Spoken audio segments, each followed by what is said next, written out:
एक गांव की एक औरत झील में नहा रही होती है तो गांव का सरपंच उसको नहाते हुए देख लेता है और उसको नहाते हुए निहारने लगता है। सरपंच की नीयत खराब हो जाती है। आज की सच्ची घटना में आपका स्वागत है। वीडियो शुरू होने से पहले मेरा वही आपसे निवेदन है दोस्तों, जो भी वीडियो में पहली बार आए कृपया हमारे चैनल को सब्सक्राइब करें और एक लाइक जरूर करें। दोस्तों, आज की कहानी तमिलनाडु से है। तमिलनाडु में एक मछुआरा जिसका नाम अय्यर होता है और उसकी बीवी का नाम मधु अय्यर होता है। वह एक झील में मछली पकड़ने का काम करते हैं। उसका रोज का मछली पकड़ने का काम होता है। दोस्तों, मछली पकड़कर उन्हें बेचकर उसे जो उससे जो भी आमदनी होती है, उस आमदनी से गरीब परिवार का गुजर बसर चलता है।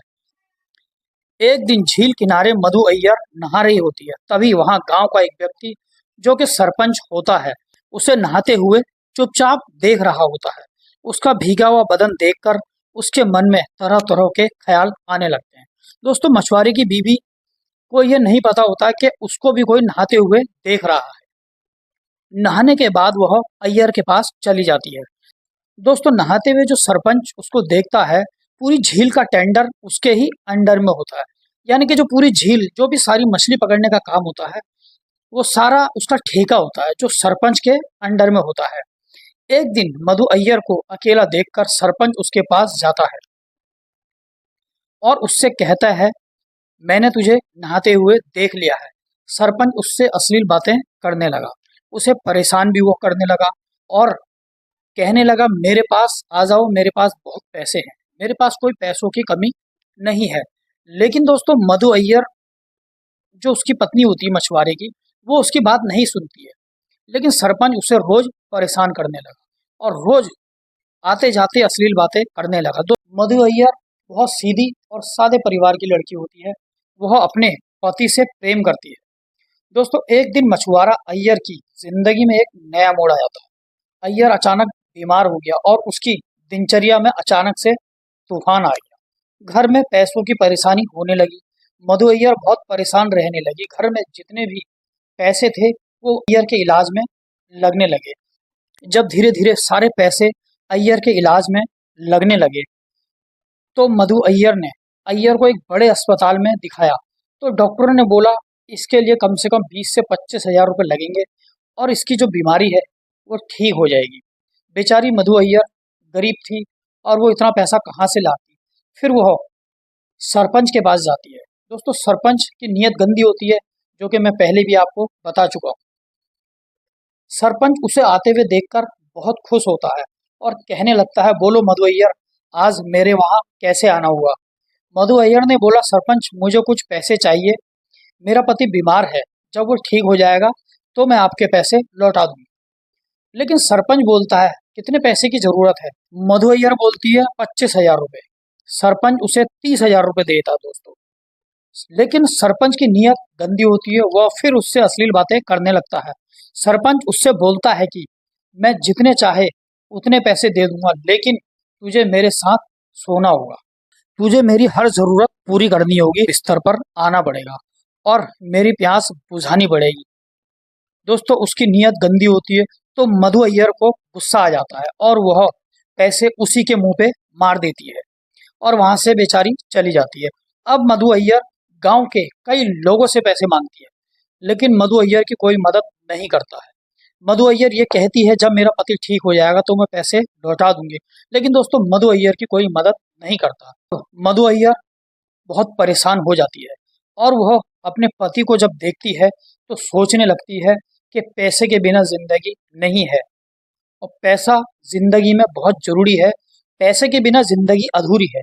मजबूरी में वह सरपंच के पास फिर जाती है और ये कहती है, सरपंच मुझे पैसे दे दे, तुम मेरे साथ जो करना चाहते हो कर लो। दोस्तों, सरपंच बहुत खुश हो जाता है और वह उसको पैसे भी दे देता है और फिर सरपंच अपनी प्यास बुझाता है। पैसे देकर मधु अय्यर अपने पति का इलाज भी कराती है। सरपंच मधु अय्यर को जब चाहे अपने बिस्तर पे बुला लेता था और अपनी आग बुझाता था। 20 से 25 दिन तक लगातार सरपंच मधु अय्यर को बुलाता रहा और अपनी मनचाही इच्छा पूरी करता रहा। वह उसके साथ मनचाहा शारीरिक संबंध बनाता था। अगर उसे और पैसों की जरूरत पड़ती तो सरपंच उसको पैसे भी दे दिया करता था। इधर मछुआरा अय्यर भी अब ठीक हो जाता है दोस्तों, और वह दोबारा से मछली पकड़ने जाता है और अपनी दिनचर्या को चलाने का शुरुआत करता है, क्योंकि दिनचर्या उसकी अब शुरू होने लगती है। मछुआरा जब पैसे कमाने लगता है तो दोस्तों सरपंच फिर मछुआरे की बीवी को बुलाता है। मधु अय्यर सरपंच के पास जाती है, लेकिन इस बार वह सरपंच के बिस्तर पर नहीं जाती है और अपने पैर की चप्पल निकाल के सरपंच के मुंह पर धनाधन चप्पल ही चप्पल मार देती है और अपने मन का गुस्सा चप्पल के द्वारा उतार देती है। मधु अय्यर अपने कलेजे का गुस्सा चप्पल के द्वारा सरपंच के मुंह पर उतार देती है और सरपंच से ये कहती है, तब मेरी मजबूरी थी तो मैं तेरे साथ शारीरिक संबंध बना रही थी। मैं चाहती तो रेप केस में तुझे अंदर करवा सकती थी, लेकिन मैंने ऐसा नहीं किया क्योंकि मैं नहीं चाहती थी कि ये बात गांव में फैले, भी बात मेरे पति को पता चले और वो मुझे छोड़ दें। मेरे 2 बच्चे हैं, कहीं उनको भी वो ना छोड़ दें। मेरी तरफ आंख उठा के देखना भी मत। दोस्तों सरपंच बहुत आग बबूला हो जाता है। जब सरपंच को चप्पल से मारने की बात पूरे गांव में फैल जाती है तो ये बात मछुआरे को भी पता चलती है। मधु अय्यर ये सारी बात मछुआरे को बता देती है और वह कहती है, जब आप तुम बीमार थे तब आपके इलाज के लिए मैंने सरपंच से पैसे लिए थे और मेरी मजबूरी थी आपको ठीक करना। आपके इलाज के लिए पैसे लेना वो मेरी मजबूरी थी। तो सरपंच अपनी बीवी से कुछ नहीं कहता है। पुलिस में रिपोर्ट करेंगे। दोस्तों फिर मछुआरे ने बड़ी हिम्मत जुटाते हुए सरपंच के खिलाफ पुलिस में केस दर्ज कराया। सरपंच को मजबूरी का फायदा उठाने के जुर्म में कुछ साल की सजा भी हो गई। दोस्तों इस कहानी में बस इतना ही। ये सच्ची घटना आपको कैसी लगी कृपया कमेंट बॉक्स में जरूर बताएं। अगर अभी तक आपने हमारे YouTube चैनल को सब्सक्राइब नहीं किया तो प्लीज सब्सक्राइब कर लीजिए और एक प्यारा सा कमेंट जरूर करना। दोस्तों आप लाइक करना भूल जाते हैं, एक लाइक जरूर करें। मिलते हैं नेक्स्ट वीडियो में। मैं हूं आपका दोस्त दीपू। जय हिंद। मिलते हैं नेक्स्ट वीडियो में एक सच्ची घटना के साथ। धन्यवाद।